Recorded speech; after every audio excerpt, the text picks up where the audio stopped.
So if I had to make one prediction / hope, for where this could go, I actually think the era of shareholder primacy is already over.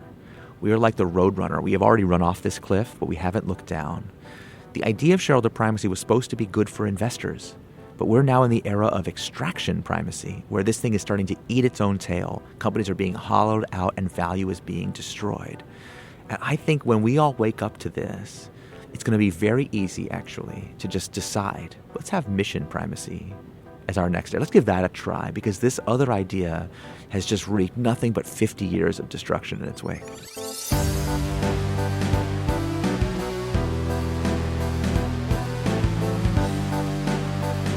Serial entrepreneur, author, podcaster, and startup advisor Eric Ries is the author of the 2011 New York Times bestseller, The Lean Startup, which created a movement and changed how founders build companies by introducing and popularizing fundamental concepts like minimum viable product, build, measure, learn, and pivot.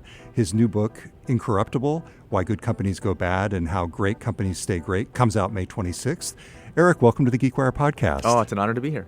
So we just got off stage here at Seattle Flow Startup Day, and I got to interview you on stage for the opening keynote. So for people who weren't here, can you give us your elevator pitch? What is Incorruptible? What's the core argument behind your book? Okay, so in our economy today, we have created almost innumerable ways for people to make money without creating any value.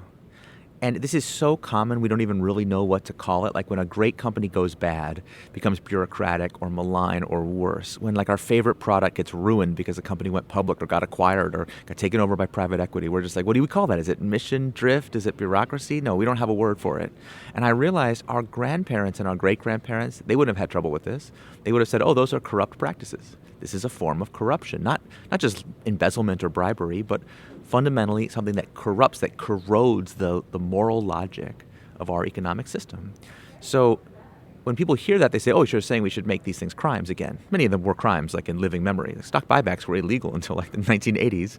So many of the things we do today, our grandparents would have seen as crimes. But rather than have a policy argument about what organizations should be allowed to do, which that's important, we have plenty of that, we have far too little discussion of what we as leaders ought to want to do.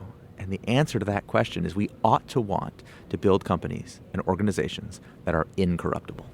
And your definition of corruption at the very beginning of the book is a broad definition. It's not legal, it's not criminal, it's wrong in many ways. Yeah, it's simply value destroying transactions. So when if you look at people who've defended capitalism over the years, I've read a lot of these defenses going back hundreds of years. They're all basically the same. When people start digging through the excuses and the reasons, where they hit what I call the moral bedrock of the argument, which is simply that when you have a fully voluntary, uncoerced, fully informed transaction, both parties are better off. We both become wealthier as a result of transacting. It's kind of a magic trick. We are both richer, and yet no theft was done. But everyone is very clear on this point, from Adam Smith to Milton Friedman. Everyone's been very clear that if you break one of these preconditions, then it's not value creating, and the magic doesn't work. So if the person was addicted and cannot consent, if they were coerced, if they were starving, if they were misinformed, then that's not a value creating transaction. And unfortunately, we have just abandoned this simple magic engine, and that's why we're living through an era of institutional collapse. And the book is based on a fundamental redefinition of the word profit. Profit, in your redefinition, is the maximization of human flourishing. And I know you explain in the book that you spent a lot of time coming up with those very specific words. What does that mean? So, in practice? Yeah, this is meant to be a practical guide. So the book is not a manifesto. It is not a work of history, although there are historical elements we have to understand. It's meant to be a blueprint. If you want to create a company that lines up with the intuition that most of us have about what a for-profit company should be, these like extractive, zero-sum thinking, like sociopathic organizations, we take it for granted that that's what wins, that's what the market requires, but nobody really feels good about it. Like I just know so many builders who have like an instinctive disgust for that, and they just assume that somehow they'll be able to be protected or be immune from that thing if they can show that their way of making money, the non-extractive, the positive sum thinking, that their way is better, the market will defend and reward it. And unfortunately, that's not the world that we live in. So I wanted to build a blueprint for people who want to defend and protect that insight in the world we actually live in today. So in order to do that, we have to really think about what does it mean to make a profit. The Philip Morris International is not profitable. Yes, they make net income, like I think $9 billion a year, but they create $600 billion a year of costs that they don't have to pay for in the US alone. So they're a profoundly unprofitable company if we take even just the slightest widening of the camera lens beyond their balance sheet. And if you take an economics class, this is not new, this is well known. Everyone understands that, first of all, there is no one universal definition of profit. Every company winds up defining it for itself. So I'm like, given that every company already has to define its own definition of profit, let's use a good one. And given that we know there are these huge bugs in the definition of profit, negative externalities, deferred liabilities, what I call the issue of the input factor of production. What about companies that destroy human life and potential in order to make $1? If I kill a man for $1, have I really created a profit? I think it's a very narrow-minded view to say the answer to that is yes. When you accept this definition, you also blow up our current distinction between for-profit and non-profit. Why should we let some detail of the tax code determine the kinds of organizations that we can build? In fact, once you have this insight, the book shows how from this very simple idea we can derive a whole new set of best practices about how companies are built, structured, and governed, including hybrid forms that are neither quite for-profit or non-profit the way we currently define them, and yet are much better than today's so-called best practices. We're recording this on May 15th, and for the past couple weeks, I've been covering the trial, the Elon Musk lawsuit. I was there one day, and I've been actually mostly just tuning into the audio, but I've been covering it from a Microsoft perspective. Yeah, sure. And it was fascinating to me because the moment that Satya Nadella got on the stand, one of the first questions for him on cross-examination was from Elon Musk's lawyer, and it was like the kind of thing where it would have been just sort of a mundane exchange. I wouldn't have even paid attention, but I was reading your book. And so Satya Nadella was on the stand. Elon's lawyer got Satya to confirm a series of affirmative questions. His primary responsibility as Microsoft's CEO is to shareholders, that he has a fiduciary duty to maximize shareholder value, and that this is because Microsoft is a for-profit corporation. And like before reading your book, I would have just glossed right over that. I love that. And so what does that exchange and what do those answers in particular tell us about how the system is set up? Oh man, God, that's such a great way to frame the question, because that issue is the heart of all the turmoil that has bedeviled OpenAI from its earliest days. I was on a panel. This is going to sound funny, but because I guess for people that can't see us, we're just in audio, maybe this will make sense to you, but if you could see us, you'd understand. So I was at a panel at the Vatican. Okay, so that's why it's funny. What was I doing? I was like a record scratch moment. Why am I sitting talking about AI governance 100 yards from the Last Supper? Like it was cool, but it was also like, wait, what am I doing here? And it was lovely. They did a wonderful job, actually. Credit to them for being a convener of a lot of people. And I was on this panel. It was like a very classic Italian panel with like 8 people on it. It was me, little old me, and then representatives from every major AI company. Oh, wow. Literally, it was me, Anthropic, OpenAI, Cohere, Palantir, Google, Meta, on a panel. And I looked down the row, and I said this at the time, I noticed not one of these companies has standard governance. They were all intentionally developed with some kind of what I call a mission guardian, some way to interrupt the dynamic that Satya was talking about. Because every person that has ever worked with this transformative technology has had an instinctive fear of what would happen if a fiduciary only to the shareholders kind of public company got their hands on it. It's just very dangerous. As the sci-fi writer Ted Chiang said, most of our fears about AI are really fears about capitalism. We're projecting what we already know about the slow AIs of corporations onto the fast AI technology of AI. And so the question of, can Microsoft be trusted to be a good steward of this technology is caused crisis after crisis after crisis at OpenAI. And it's so sad to me because, as far as I can tell, the people involved in these dramas did not know the history that I lay out in the book about how we used to think about corporate governance, about the purpose of a corporation, and about the tools that people have already figured out for how to channel investment dollars into a more stable, more ethical structure. Now, the good news is, when the founders of Anthropic had this dispute at OpenAI and left, I was one of the people they talked to when they set up their structure. So I'm happy to have had like a very bit part in the story. I'm not taking credit for their success Sure. by any means. And they're under a level of pressure and scrutiny unprecedented in the history of startups. We've never seen anything like this before. So we'll see ultimately if the structure is strong enough to withstand even this level of scrutiny. But I think because of the Microsoft situation, this is my psychological interpretation. Yeah. I don't know if this is Yeah. true, but I always got the sense that because of what had happened at OpenAI, they were unusually sensitive to these risks. And so even though they were first-time technical founders setting up a new company, even though like now, of course, they're widely seen as these geniuses, but at the time they were just regular founders, when I met them, they nonetheless took it serious and said, we're going to try to find a structure stronger than just founder control, because we understand that absolute power corrupts absolutely. So that's actually not a good way. But also investor control is super dangerous. They, well, can we find a third way, what I call a mission-controlled way?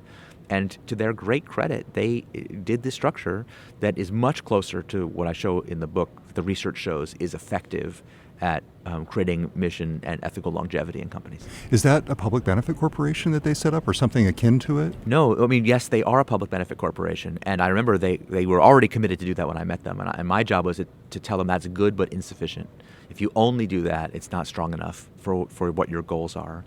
They ultimately created something called the Long-Term Benefit Trust, and the LTBT, which is what's called the Perpetual Purpose Trust under Delaware law, in which there is an outside set of trustees who have the power to appoint and remove directors to the for-profit company's board.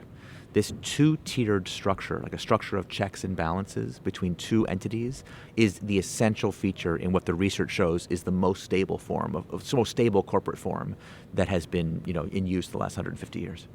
It's funny because you talk in the book about the difference between being simply mission-driven, which kind of feels like elective, Yeah. and mission-controlled, which is it's baked into your structure. Yes, exactly. And a lot of founders would say, no, but I'm in control. This is what I want to do. And in example after example after example, you show why that doesn't really matter. And one of the things that really resonated with me in the book was this notion of organizational ethos. And I've experienced it in our own organization where it's like, wait, that thing that's happening over there, that is not what I wanted to happen. Why is that happening? And you realize that the organization has not only a life unto itself, but a force of its own. Yes. And I think one of the greatest examples of this actually relates to a company locally, at least by acquisition, which is Amazon and Whole Foods. And Poor John Mackey. Yeah, and he explained that he didn't resent having to sell to Jeff Bezos, but he resented, or maybe resent's not the right word, but he regretted, yeah. the circumstances that led to it. Whole Foods is just such a great example of what you're writing about. It's such a sad story. And I remember talking to him, and I admire him a lot as an entrepreneur, but like so many of the entrepreneurs that I profile in the book, including many who are my personal friends, he still, after all these years, sees what happened to him as a personal failure. We tell these stories as personal dramas. I quote a news story, like an opinion piece that was written after the sale of Whole Foods. The title of the piece was "The Greedy Bastards Won," because Mackey, when the activists who forced him to sell, when they first got involved, he called them greedy bastards. He said they don't care about our customers, they don't care about my employees, they don't care about this company at all. They're just trying to make a quick buck, and I want to show them that our philosophy of conscious capitalism and love is a superior way. And so the press loves that story. Drama, greedy investors versus naive founder, fight, like Fight Club. Okay, let's see who wins. Oh, well, they won and he lost. He estimated their profits very accurately. They made $500 million for 6 months' work, forcing Whole Foods to be sold. And again, I think one of the big questions in the book was that a value-creating transaction? It made money, but was it value-creating? Now, the Greedy Bastards, in that article, the author says John Mackey wanted to have it both ways. He wanted to be this avatar of enlightened capitalism, but he also wanted to have that ethos be embedded in a bog standard public for-profit company, and you can't have it both ways. And that was like a criticism of Mackey. But I think what's so interesting about that is that's true, but why should Whole Foods have been embodied in that structure? If you want to build a company with an ethos, the structure has to match. Otherwise, this is what happens. And it was very important to me, although I know it makes the book, the first part of the book especially, a little bit dark. I really needed leaders to see how for hundreds of years, time after time after time after time, this naivete, this lack of structural sophistication dooms so many companies. The lean startup redefined the conversation around building companies.